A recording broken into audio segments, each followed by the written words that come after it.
ತುರುವೇಕೆರೆ ತಾಲೂಕಿನ ಬಾಣಸಂದ್ರ ಗ್ರಾಮ ಪಂಚಾಯಿತಿ ವ್ಯಾಪ್ತಿಯಲ್ಲಿನ ಕುಣಿಕನಹಳ್ಳಿ ಗ್ರಾಮ ದೇವತೆ ಕೆಂಪಮ್ಮ ದೇವಾಲಯದ ದಲಿತರ ಪ್ರವೇಶದ ವಿಚಾರದಲ್ಲಿ ಗೊಂದಲಗಳು ಸೃಷ್ಟಿಯಾಗಿದ್ದು, ಅಧಿಕಾರಿಗಳು ಕೆಲವು ಸ್ವಹಿತಾಸಕ್ತಿ ವಹಿಸಿ ಗ್ರಾಮಕ್ಕೆ ಮುಜುಗರವನ್ನ ಉಂಟುಮಾಡಿದ್ದಾರೆ ಅಂತ ಗ್ರಾಮ ಪಂಚಾಯಿತಿ ಮಾಜಿ ಅಧ್ಯಕ್ಷ ಆನಂದ್ ಮರಿಯಾ ಅಭಿಪ್ರಾಯಪಟ್ಟರು. ಕುಣಿಕನಹಳ್ಳಿ ದೇವಾಲಯದ ಆವರಣದಲ್ಲಿ ಮಾಧ್ಯಮದ ಪ್ರತಿನಿಧಿಗಳೊಂದಿಗೆ ಮಾತನಾಡಿದ ಅವರು, ಸುಮಾರು ವರ್ಷಗಳಿಂದಲೂ ಸಂಪ್ರದಾಯಬದ್ಧವಾಗಿ ಪೂಜಾ ವಿಧಾನಗಳು, ಹಬ್ಬ ಹರಿದಿನ ಜಾತ್ರೆಗಳು ನಡೆದುಕೊಂಡು ಬಂದಿದ್ದು, ಈ ವಿಚಾರವಾಗಿ ಗ್ರಾಮಸ್ಥರಲ್ಲಿ ಯಾವುದೇ ಸಮುದಾಯದ ಜನರಿಗೆ ತಾರತಮ್ಯವನ್ನ ಮಾಡದಿದ್ದರೂ ಕೂಡ ಅಧಿಕಾರಿಗಳು ಕೆಲವು ಸಮಾಜ ಸ್ವಾಸ್ಥ್ಯ ಕೆಡಿಸುವ ವ್ಯಕ್ತಿಗಳ ಮಾತು ಕೇಳಿ ಗ್ರಾಮಕ್ಕೆ ಆಗಮಿಸಿ ಗ್ರಾಮಕ್ಕೆ ಹಾಗೂ ಗ್ರಾಮಸ್ಥರಿಗೆ ಮುಜುಗರವನ್ನ ಉಂಟು ಮಾಡಿದ್ದು, ಈ ವಿಚಾರ ಗ್ರಾಮಸ್ಥರಿಗೆ ಬಹಳ ನೋವನ್ನ ತಂದಿದೆ ಅಂತ ತಿಳಿಸಿ ಬೇಸರ ವ್ಯಕ್ತಪಡಿಸಿದರು. ಅಧಿಕಾರಿಗಳು ಗ್ರಾಮಕ್ಕೆ ಭೇಟಿ ನೀಡಿದಾಗ ಗ್ರಾಮಸ್ಥರುಗಳ ಸಭೆಯನ್ನು ನಡೆಸಿ ಅಭಿಪ್ರಾಯಗಳನ್ನು ಸಂಗ್ರಹಿಸಬಹುದಾಗಿತ್ತು. ಅದನ್ನ ಮಾಡದೆ ಅಧಿಕಾರಿಗಳು ಏಕಾಏಕಿ ಪೊಲೀಸರ ಸರ್ಪಗಾವಲಿನಲ್ಲಿ ದಲಿತರನ್ನ ದೇವಾಲಯ ಪ್ರವೇಶವನ್ನ ಮಾಡಿಸುವಂತಹ ಔಚಿತ್ಯವಾದರೂ ಏನಿತ್ತು ಅಂತ ಪ್ರಶ್ನಿಸಿ, ಯಾವ ಕಾಲದಲ್ಲಿಯೂ ಸಹ ದೇವಾಲಯವನ್ನ ಅಸ್ಪೃಶ್ಯತೆ ಆಚರಣೆಯನ್ನ ಮಾಡಿಲ್ಲ ಹಾಗೂ ದಲಿತ ವಿರೋಧಿ ನೀತಿಯನ್ನ ಸಹ ಅನುಸರಿಸಿಲ್ಲ, ದೇವಾಲಯ ಪ್ರವೇಶವನ್ನ ಸಹ ನಿರಾಕರಿಸಿಲ್ಲ. ಈ ಎಲ್ಲಾ ವಿಚಾರಗಳು ಗ್ರಾಮದ ಸ್ವಾಸ್ಥ್ಯವನ್ನ ಹಾಳು ಮಾಡುವ ಉದ್ದೇಶ ಎಂಬುದು ಮೇಲ್ನೋಟಕ್ಕೆ ಕಂಡುಬಂದಿದ್ದು, ಇಂತಹ ಸುಳ್ಳು ಆರೋಪ ಮಾಡದವರ ಮೇಲೆ ಅಧಿಕಾರಿಗಳು ಕ್ರಮ ಜರುಗಿಸಿ ಗ್ರಾಮದಲ್ಲಿ ಸಹಬಾಳ್ವೆಯಿಂದ ಶಾಂತಿಯುತವಾಗಿ ಜೀವನ ಮಾಡಲು ಸಹಕರಿಸಿ ಅಂತ ಅಧಿಕಾರಿಗಳಿಗೆ ಗ್ರಾಮಸ್ಥರುಗಳ ಪರವಾಗಿ ತಾಕೀತು ಮಾಡಿದ್ರು. ಈ ಸಂದರ್ಭದಲ್ಲಿ ಗುಡಿಗೌಡರಾದ ಶೇಖರ್, ಗಂಗಾಧರಯ್ಯ, ಶಿವಾನಂದ್, ಚಂದ್ರಯ್ಯ, ಕೃಷ್ಣೇಗೌಡ, ಗಂಗಾಧರ್, ಧನಂಜಯ, ಭೈರಪ್ಪ, ಗಣೇಶ್, ಮರಿಯಣ್ಣ ಸೇರಿದಂತೆ ಗ್ರಾಮಸ್ಥರುಗಳು ಹಾಜರಿದ್ದರು. ಸುರೇಶ್ ಬಾಬು ಎಂ, ಮಾತೃ ಟಿವಿ, ತುರುವೇಕೆರೆ. ಮಾತಾಡಿ ಅದು ನಮಗೆ ಬೇಜಾರಾಗಿ ತಾವು ತಮ್ಮನ್ನೆಲ್ಲ ಕರೆಸಿ ನಮಗೆ ಮಾತಾಡಬೇಕು ಅಂತ ಹಾಗಾಗಿ ಮಾತಾಡ್ತಾ ಇದ್ದೀವಿ. ಮತ್ತೆ ಏನಪ್ಪ ಅಂತಂದರೆ ಒಂದ್ಸರಿ ನಾನು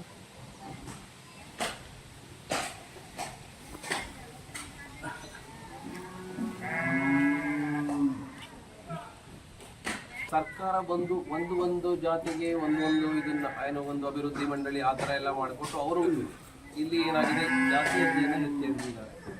ನಮ್ಮ ಉದ್ದೇಶ ಏನು, ಎಲ್ಲ ಜಾತಿಯಲ್ಲೂ ಬಡವರಿದ್ದಾರೆ, ಎಲ್ಲ ಜಾತಿಯಲ್ಲೂ ಶ್ರೀಮಂತರಿದ್ದಾರೆ. ಹಾಗಿರುವಾಗ ಎಲ್ಲ ಜಾತಿ ಬಡವರನ್ನು ಗುರುತಿಸಿ ಎಲ್ಲರೂ ಅವರಿಗೆ ಒಂದು ಅಭಿವೃದ್ಧಿ ಸಮಿತಿ ಮಾಡಲಿ, ಎಲ್ಲ ಒಟ್ಟಿಗೆ ಮಾಡಲಿ ಅನ್ನೋದು ನಮ್ಮ ಉದ್ದೇಶ. ಇಲ್ಲಿ ನಮ್ಮ ಊರಲ್ಲಿ ಏನಂದರೆ ನಾವು ಅವರನ್ನು ಯಾವತ್ತೂ ಬೇರೆ ಥರ ನೋಡಿಲ್ಲ. ಯಾವುದೇ ಊರಿಗೆ ಹೋದ್ರೂ ಈಗ ನಮ್ಮ ಇಲ್ಲಿ ಪಕ್ಕದಲ್ಲಿ ಒಂದು ದೇವಸ್ಥಾನ ಇದೆ, ತಾವು ನೋಡಿರ್ಬೋದು. ಒಂದು ಊರಲ್ಲಿ ಒಂದು ಗ್ರಾಮ ದೇವಸ್ಥಾನ ಇರುತ್ತೆ, ಎರಡು ಇರಲ್ಲ. ಅವರೇ ಮಾಡ್ಕೊಂಡಿದ್ದಾರೆ, ಅವರೇ ಕಟ್ಟಿಸ್ಕೊಂಡಿದ್ದಾರೆ. ನಾವೆಲ್ಲ ಸಪೋರ್ಟ್ ಮಾಡಿದ್ದೀವಿ ಅದಕ್ಕೆ, ಗ್ರಾಮದವರೆಲ್ಲ ಸಪೋರ್ಟ್ ಮಾಡಿದ್ದಾರೆ. ನಾವು ಅವರಲ್ಲಿ ಯಾವುದು ಭೇದ ಭಾವ ನಾವೇನು ಮಾಡಿಲ್ಲ ಅವರಿಗೆ. ಸೊ ಅವರು ಏನಪ್ಪ ಅಂದರೆ ಅಧಿಕಾರಿಗಳ ಭದ್ರತೆಯಲ್ಲಿ ಬಂದಿದ್ದು ನಮಗೆ ಸ್ವಲ್ಪ ನೋವಾಯಿತು. ಇದು ಒಂದು ನಮಗೆ ಬೇಜಾರಾಯಿತು. ಈಗ ಸುಮಾರು ವರ್ಷಗಳಿಂದ ದೇವಸ್ಥಾನಕ್ಕೆ ಬರ್ತಿದ್ರಾ? ಇಲ್ಲ ಸರ್, ಬರೋರು ಬಂದು ಪೂಜೆ ಮಾಡಿಸ್ಕೊಂಡು ಒಳಗಡೆ ಬರ್ತೀವಿ, ಪೂಜೆ ಇಲ್ಲೇ ಪೂಜೆ ಮಾಡಿಸೋರು. ಈಗ ಹೇಗೆ ಇದಾಯ್ತು? ಈಗ ಈಗಿನ ಮಕ್ಕಳು ಬರಬೇಡ ಅಂತ ನೀವೇನು ಹೇಳಿರಲಿಲ್ಲ? ಇಲ್ಲ, ನಾವು ಯಾವತ್ತೂ ಹೇಳಿಲ್ಲ. ತಡೆದಿದ್ರ ಯಾವ ತರ ಬರಬೇಡಿ ಅಂತ ಹೇಳಿದ್ರ? ಯಾವತ್ತೂ ನಾವು ತಡೆದಿಲ್ಲ ಅವ್ರನ್ನ, ಯಾವತ್ತೂ ನಾವು ಬರಬೇಡಿ ಅಂತ ನಾವೆಲ್ಲೂ ಬರ್ತಿರ್ಲಿಲ್ಲ. ಅವ್ರು ಬರ್ತಿರ್ಲಿಲ್ಲ ಆ ಕಾಲದಲ್ಲಿ, ಇವತ್ತಲ್ಲ, ಯಾವತ್ತೂ ಒಳಗಡೆ ಬರ್ತಿರ್ಲಿಲ್ಲ. ಈಗ ಬರ್ಬೇಕು ಅಂದ್ರೆ ಬಂದಿದ್ದಾರೆ. ನಮ್ಮ ಉದ್ದೇಶ ಏನು, ಬರ್ಬೇಕಂದಿದ್ರೆ ನಾವು ಯಾರು ತಡೆದಿಲ್ಲ ಅವ್ರನ್ನ. ಅವ್ರು ಬರ್ಬೋದಿತ್ತು ಒಳಗಡೆ. ನಾವು ಏನಾರ ತಡೆದಿದ್ರೆ ಓಕೆ, ಮುಂದೆ ಅವ್ರೇನಾರು ಮುಂದುವರಿಲಿ. ಅಧಿಕಾರಿಗಳ ಭದ್ರತೆಯಲ್ಲಿ ಬಂದಿದ್ದು ನಮಗೆ ಸ್ವಲ್ಪ ನೋವಾಗಿದೆ. ನಿಮ್ಮ ಊರಿನವರಿಗೆ ಹೇಳಿದ್ರಿ? ನಾವು ಯಾರು ತಡೀತಿರ್ಲಿಲ್ಲ, ನಾವು ಯಾವುದೇ ಕಾರಣಕ್ಕೂ ಯಾರನ್ನೂ ತಡೀತಿರಲಿಲ್ಲ. ಯಾಕೆ, ಎಲ್ಲರಿಗೂ ಹಕ್ಕಿದೆ ದೇವಸ್ಥಾನಕ್ಕೂ. ದೇವಸ್ಥಾನ ಏನು ನಮ್ಮ ಮನೆ ಅಲ್ಲ. ನಿಮ್ಮ ಸಂಬಂಧ ಹೇಗಿದೆ ನಿಮಗೆ? ಮತ್ತೆ ಚೆನ್ನಾಗಿದ್ದೀವಿ, ಎಲ್ಲ ನಾವು ಚೆನ್ನಾಗಿದ್ದೀವಿ. ನಮಗೂ ಸಂಬಂಧ ಏನು ಯಾವುದೇ ರೀತಿಯಲ್ಲಿ ಏನು ಕೇಳ್ತೀವಿ. ಎಷ್ಟು ಜನ ಇದ್ದಾರೆ ಆ ಸಮುದಾಯದವರು ಈ ಊರಲ್ಲಿ? ಎಷ್ಟು ಮನೆ? ಒಂದು 400 ಜನ ಇದ್ದಾರೆ. ಮನೆಗಳು 3 ಮನೆ ಬರ್ತದೆ. 3 ಮನೆ ಬೇಕು. ನನ್ನ ಎಷ್ಟು ಜನ ಬಂದಿದ್ರಲ್ಲಿ? ಎಷ್ಟು ಜನ? ಇಲ್ಲ ಸರ್, ಬಂದಿಲ್ಲ.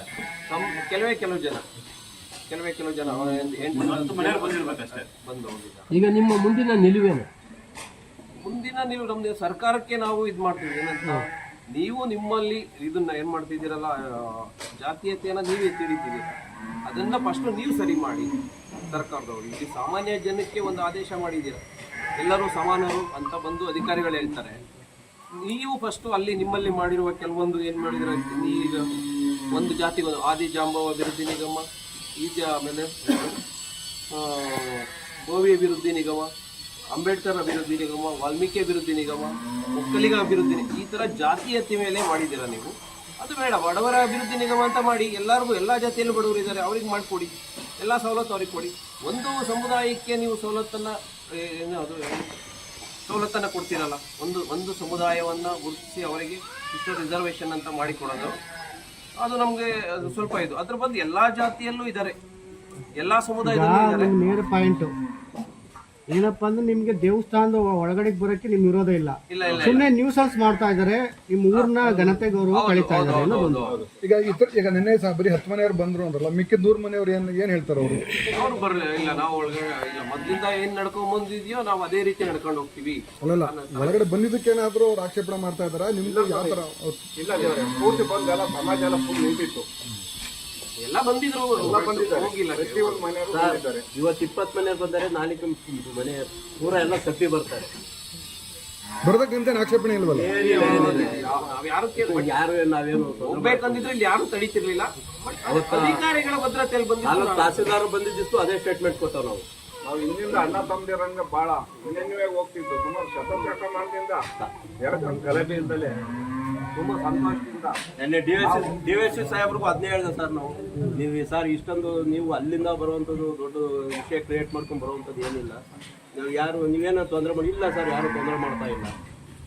ನಾವು ಅವರನ್ನ ಯಾರು ಪ್ರವೇಶವಾಗಿ ನಾವು ಬಿಟ್ಬಿಟ್ಟಿದ್ದೀವಿ. ನಾವು ಯಾರನ್ನು ವಿರೋಧಿಸ್ತಿಲ್ಲ ಅವ್ರನ್ನ, ನಮ್ಗೆ ಅವರೇ ವಿರೋಧಿಗಳಲ್ಲ. ಇವತ್ತು ಅಣ್ಣ ತರ ಇದಾರೆ, ಹಂಗೆ ಇದೀವಿ ನಾವು. ಇದೀಗ 3ನೇ ತಿಂಗಳಲ್ಲಿ ಪಕ್ಕದ ದೇವಸ್ಥಾನ ಓಪನ್ ಆಯ್ತು. ಇಡೀ ಗ್ರಾಮ ಎಲ್ಲ ಸೇರಿ ಒತ್ತಡ ಕೊಟ್ಟು ಪಾಪ ಒಳ್ಳೆ ನಾವು ಕೂಡ ಕೈಲಾದಷ್ಟು ಇಡೀ ಸಹಾಯ ಮಾಡಿ ಪಕ್ಕದೇ ಸರ್ ಅವ್ರ ದೇವಸ್ಥಾನ ಧನ ಸಹಾಯ ಮಾಡಿ ಆದಷ್ಟು 48 ದಿವಸ ಪೂಜೆ ಮಾಡಿರೋ 48 ದಿವಸ ಇಡೀ ಜನರಲ್ಲಿ ಏನ್ ನಮ್ ಕ್ಯಾಟಗಿರಿ ಇದೆಯೋ ಅವ್ರೆಲ್ಲರೂ ಸಾಮೂಹಿಕವಾಗಿ ನಿಂತ್ಕೊಂಡು ಪೂಜೆ ಮಾಡಿ ಉಪಹಾರ ಸೇವನೆ ಮಾಡಿದ್ದೀವಿ. ಅವ್ರು ಮಾಡಿದ್ದು ಕೂಡ ಉಪಹಾರ ಸೇವನೆ ಮಾಡಿದ್ದು. ಅದೇನು ಯಾವ್ದೋ ಒಂದು ವಿಷಯ ಕ್ರಿಯೇಟ್ ಮಾಡ್ಕೊಂಡು ದೊಡ್ಡದ್ ಮಾಡ್ಕೊಂಡು ಹೋಗಿದ್ದಾರೆ. ಗ್ರಾಮದ ಯಾವ ವಿಚಾರಕ್ಕೋಸ್ಕರ ಕ್ರಿಯೇಟ್ ಆಯ್ತಿದ್ದು ಏನು ಇಲ್ಲ ಸ್ವಾಮಿ, ಅದ್ರಟ್ಟಿಗೆ ಅದೇ ಉದ್ಭವ ಮಾಡಿ ಒಳಗಡೆ ಬರ್ಬೇಕು ಅನ್ನೋ ಉದ್ದೇಶನ ಇಲ್ಲೇ ಹೇಳ್ಬೋದಿತ್ತು, ಅದನ್ನ ದೊಡ್ಡದು ಮಾಡಿ ಕ್ರಿಯೇಟ್ ಮಾಡಿದ್ದಾರೆ. ಯಾರೋ ಅಧಿಕಾರಿಗಳ ಭದ್ರತೆಯಲ್ಲಿ ಬಂದ್ರಲ್ಲ, ಅದು ಸ್ವಲ್ಪ ದೊಡ್ಡದಾಗೋಯ್ತು. ಇಲ್ಲೇ ನಮ್ಮಲ್ಲೇ ಆಗೋದನ್ನ ತಗೊಂಡೋಗಿ ಅಲ್ಲೇ ವಿರೋಧಿಗಳಲ್ಲ. ಇವತ್ತು ಅಣ್ಣ ತರ ಇದಾರೆ, ಹಂಗೆ ಇದೀವಿ ನಾವು. ಇದೀಗ 3ನೇ ತಿಂಗಳಲ್ಲಿ ಪಕ್ಕದ ದೇವಸ್ಥಾನ ಓಪನ್ ಆಯ್ತು. ಇಡೀ ಗ್ರಾಮ ಎಲ್ಲ ಸೇರಿ ಒತ್ತಡ ಕೊಟ್ಟು ಪಾಪ ಒಳ್ಳೆ ನಾವು ಕೂಡ ಕೈಲಾದಷ್ಟು ಇಡೀ ಸಹಾಯ ಮಾಡಿ ಪಕ್ಕದೇ ಸರ್ ಅವ್ರ ದೇವಸ್ಥಾನ ಧನ ಸಹಾಯ ಮಾಡಿ ಆದಷ್ಟು 48 ದಿವಸ ಪೂಜೆ ಮಾಡಿರೋ 48 ದಿವಸ ಇಡೀ ಜನರಲ್ಲಿ ಏನ್ ನಮ್ ಕ್ಯಾಟಗಿರಿ ಇದೆಯೋ ಅವ್ರೆಲ್ಲರೂ ಸಾಮೂಹಿಕವಾಗಿ ನಿಂತ್ಕೊಂಡು ಪೂಜೆ ಮಾಡಿ ಉಪಹಾರ ಸೇವನೆ ಮಾಡಿದ್ದೀವಿ. ಅವ್ರು ಮಾಡಿದ್ದು ಕೂಡ ಉಪಹಾರ ಸೇವನೆ ಮಾಡಿದ್ದು. ಅದೇನು ಯಾವ್ದೋ ಒಂದು ವಿಷಯ ಕ್ರಿಯೇಟ್ ಮಾಡ್ಕೊಂಡು ದೊಡ್ಡದ್ ಮಾಡ್ಕೊಂಡು ಹೋಗಿದ್ದಾರೆ. ಗ್ರಾಮದ ಯಾವ ವಿಚಾರಕ್ಕೋಸ್ಕರ ಕ್ರಿಯೇಟ್ ಆಯ್ತಿದ್ದು ಏನು ಇಲ್ಲ ಸ್ವಾಮಿ, ಅದ್ರಟ್ಟಿಗೆ ಅದೇ ಉದ್ಭವ ಮಾಡಿ ಒಳಗಡೆ ಬರ್ಬೇಕು ಅನ್ನೋ ಉದ್ದೇಶನ ಇಲ್ಲೇ ಹೇಳ್ಬೋದಿತ್ತು, ಅದನ್ನ ದೊಡ್ಡದು ಮಾಡಿ ಕ್ರಿಯೇಟ್ ಮಾಡಿದ್ದಾರೆ. ಯಾರೋ ಅಧಿಕಾರಿಗಳ ಭದ್ರತೆಯಲ್ಲಿ ಬಂದ್ರಲ್ಲ, ಅದು ಸ್ವಲ್ಪ ದೊಡ್ಡದಾಗೋಯ್ತು. ಇಲ್ಲೇ ನಮ್ಮಲ್ಲೇ ಆಗೋದನ್ನ ತಗೊಂಡೋಗಿ ಅಲ್ಲೋಗಿ ನಮ್ಮ ಊರಿನ ನಾವು ಒಳಗೋಡಿಗೆ ಹೋಗ್ತೀವಿ, ಪೂಜೆ ಮಾಡಿಸ್ಕೊಂತ ಇದ್ದೀವಿ ಅಂತ ಅಂದ್ರೆ ಗ್ರಾಮದವರೇ ಯಾರೇ ಆಗ್ಲಿ, ಗುಡಿಗೌಡರೇ ಆಗ್ಲಿ, ಇನ್ನೊಬ್ಬರೇ ಆಗ್ಲಿ, ಯಾಕೆ ಬಂದಿದ್ಯಾ ಅಂತ ಯಾರು ಕೇಳಿದ್ರೆ ಬೇಕಾದ್ರೆ ಅವರು ಇಲ್ಲ ನಾನ್ ಮುಜರಾಯಿ ಆದ್ರೂ ಅಧಿಕಾರಿಗಳು ಬಂದು ಕೇಳ್ಬೋದಾಯ್ತು. ಅವ್ರು ಬೇಕಾದ್ರೆ ಅಧಿಕಾರಿಗಳ ಸಪೋರ್ಟ್ ತಗೊಂಡು ಕೊಡ್ಬೋದಾಯ್ತು ಸರ್. ನಾವು ಗ್ರಾಮದವ್ರು ಯಾರು ಅವ್ರಿಗೆ ವಿರೋಧ ಮಾಡಿಲ್ವಲ್ಲ. ಹೌದು ಸರ್, ಗ್ರಾಮ ದೇವತೆ ವಿರೋಧ ಮಾಡೇ ಇಲ್ಲ ನಾವು. ಯಾವ್ದು ದೇವರದು? ಕೆಂಪಂ ದೇವಿ. ಒಟ್ಟಿನ ಗ್ರಾಮದ ಘನತೆಗೆ ಧಕ್ಕೆ ದೇವಸ್ಥಾನ ನಿಮ್ಮೂರಲ್ಲಿ ಸರ್ ಇದು ಗ್ರಾಮ ದೇವತೆ, ಇದು ಕೆಂಪಮ್ಮ, ರಂಗನಾಥ ಸ್ವಾಮಿ, ಮುಜರಾಯಿ ಮೂರಿದೆ, ಆಂಜನೇಯ, ರಂಗನಾಥ ಸ್ವಾಮಿ, ಬಸವೇಶ್ವರ. ಎಲ್ಲ ದೇವಸ್ಥಾನಕ್ಕೂ ಪ್ರವೇಶ ಇದೆ ಅವ್ರದ್ದು, ಏನ್ ತೊಂದ್ರೆ ಇದು ಇದಕ್ ಬಂದ್ರೆ ನಾಳೆ ಅಂತೂ ಹೋಗ್ಬೋದು. ನಾವೇನು ಕಟ್ಟಾಜ್ಞೆ ಏನಿದೆ? ಏನಿಲ್ಲ. ಇದುವರೆಗೂ ಹೋಗಿಲ್ಲ, ನಿನ್ನೆ ನುಗ್ಗಿದರೆ ಪ್ರಶ್ನೆ ಎಲ್ಲ, ಅದು ಹೋಗಿದ್ದಾರೆ ಆಗುತ್ತೆ, ಅದು ಪ್ರಾಣ ಆಗುತ್ತೆ. ಅವೆಲ್ಲ ಮಾತಾಡ್ಬೇಡಿ. ಹೋಗಿದ್ದಾರೆ. ನಾವೇನು ಸರ್, ನಾವು ನಮ್ಮ ಜನರಲ್ಲಿ ಇದ್ರಾಗೆ ಯಾರ್ದು ನೀವು ಹೋಗ್ಬೇಡಿ, ಮಾಡಬೇಡಿ, ಇಲ್ಲ ಒಳಕಾಯಿ ಮಾಡಿಸ್ಕೋಬೇಡಿ, ಅವ್ರನ್ನ ಮುಂದಕ್ಕೆ ಬಿಟ್ಕೊಂಡೆ ನಾವು ಪೂಜೆ ಮಾಡ್ತಿದ್ವು. ಎಲ್ಲರೂ ದಲಿತರು ಮತ್ತೆ ಇನ್ನ ಎಲ್ಲರೂ ಜೊತೆಲೆ ಬಾಳ. ಹೌದು, ನಮ್ಮೂರಲ್ಲೂ ಇದೆ. ಇಲ್ಲಿ ಎಷ್ಟಿ ಅವ್ರು ಪೂಜೆ ಮಾಡೋದಲ್ವ? ನಾಯಕ ಜನ ಅದಕ್ಕೆ ಅಲ್ವಾ? ಅದಕ್ಕೆ ನಾವು ಒಂದ್ ಮನೆಗೆ 10 ಸೇರು ರಾಗಿ ಕೊಟ್ಟು ಮಡಿಕೊಂಡಿದೀವಿ ಸರ್.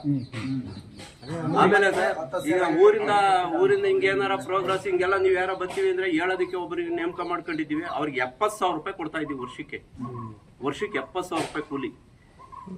ಅದನ್ನೆಲ್ಲ ಅಪೋಸ್ ಮಾಡಿದ್ದಾರೆ. ಅಲ್ಲ, ನಮ್ದು ಗ್ರಾಮ ಕೂಡ ಕೊಡ್ತಾ ಇದೀವಿ ಸರ್, 70,000 ರೂಪಾಯಿ ಒಂದೇ ತಿಂಗಳು ಕೆಲಸ. ಮತ್ತೆ ಇನ್ನು ಇವ್ರಿಗೆಲ್ಲ ನಮ್ಮ ಉದ್ದೇಶ ಇಷ್ಟೇ. ಸರ್ಕಾರದಲ್ಲಿ ಅವರೇ ಎಲ್ಲಾರನ್ನೂ ಡಿವೈಡ್ ಮಾಡಿ, ಸರ್ಕಾರಿ ಅಧಿಕಾರಿಗಳು ಅವರೇ ಇಂಥವ್ರು ಇಂಥವ್ರಂತ ಡಿವೈಡ್ ಮಾಡಿ ನಮ್ಮಲ್ಲಿ ಬಂದು ಹಳ್ಳಿ ಜನರನ್ನ ಕೆಲವು ಜನಗಳನ್ನ ದಿಕ್ಕು ತಪ್ಪಿಸ್ತಿದ್ದಾರೆ. ಸರ್ಕಾರ ಇದನ್ನ ಎಲ್ಲರೂ ಸಮಾನರು, ಬಡವರನ್ನ ಗುರುತಿ ಯಾವುದೋ ನಾನು ಉದಾಹರಣೆ ಒಂದು ಅಂತ್ಯೋದಯ ಕಾರ್ಡ್ ಕೊಡ್ತಾರೆ, ಎಲ್ಲಾ ಜಾತಿಯಲ್ಲಿ ಯಾರು ಬಡವರಿದ್ದಾರೆ ಕೊಟ್ಟಿದ್ದಾರೆ. ಅದೇ ರೀತಿ ಎಲ್ಲಾ ಸವಲತ್ತು ಆಗ್ಬೇಕು. ಒಬ್ಬರಿಗೆ ರಿಸರ್ವ್ ಆಗಿ ಒಂದು ಸಮುದಾಯಕ್ಕೆ ರಿಸರ್ವ್ ಆಗಿ ಆಗ್ಬಾರ್ದು. ಲಿಂಗಾಯತರ ಕ್ಯಾಟಗರಿಲಿಲ್ವಾ, ಬ್ರಾಹ್ಮಣರಾಗಿಲ್ವಾ, ಒಕ್ಕಲಿಗರಾಗಿಲ್ವಾ, ಪ್ರತಿಯೊಬ್ಬರಾಗಿಲ್ವಾ, ಪ್ರತಿಯೊಂದು ಜನಾಂಗದಾಗೂ ಇದೆ. ಪ್ರತಿಯೊಂದು ಜನಾಂಗದಾಗೂ ಕಡು ಬಡವರಿದ್ದಾರೆ, ಅವ್ರಿಗಿಂತ ಕಡು ಬಡವರಿದ್ದಾರೆ. ಆದ್ರಿಂದ ಸರ್ಕಾರಿ ಸವಲತ್ತು ತಲುಪಬೇಕು. ಈಗ ಒಂದು ಯಾವುದೇ ಒಂದು ಮಗು ಓದಿದ್ರೆ ಇದು ಪರ್ಸೆಂಟೇಜ್ ಜಾಸ್ತಿ ಬಂದ್ರು 50% ಬಂದಿದ್ರು ಅವ್ರನ್ನ ಮೇಲೆತ್ತಾರೆ, ಅದು 90% ಬಂದಿದ್ರು ಇವ್ರು ಕೆಳಗೆ ಇರೋದೇ. ಈ ಮಟ್ಟಕ್ಕೆ ಬಂದಿದೆ. ಏನು ಸರ್ಕಾರ ಇದ್ರ ಮುಂದೆ ಕ್ರಮ ತಗೋಬೇಕು ಅಂತ ನಮ್ಮ ಜನಾಂಗದಿಂದ ನಾವು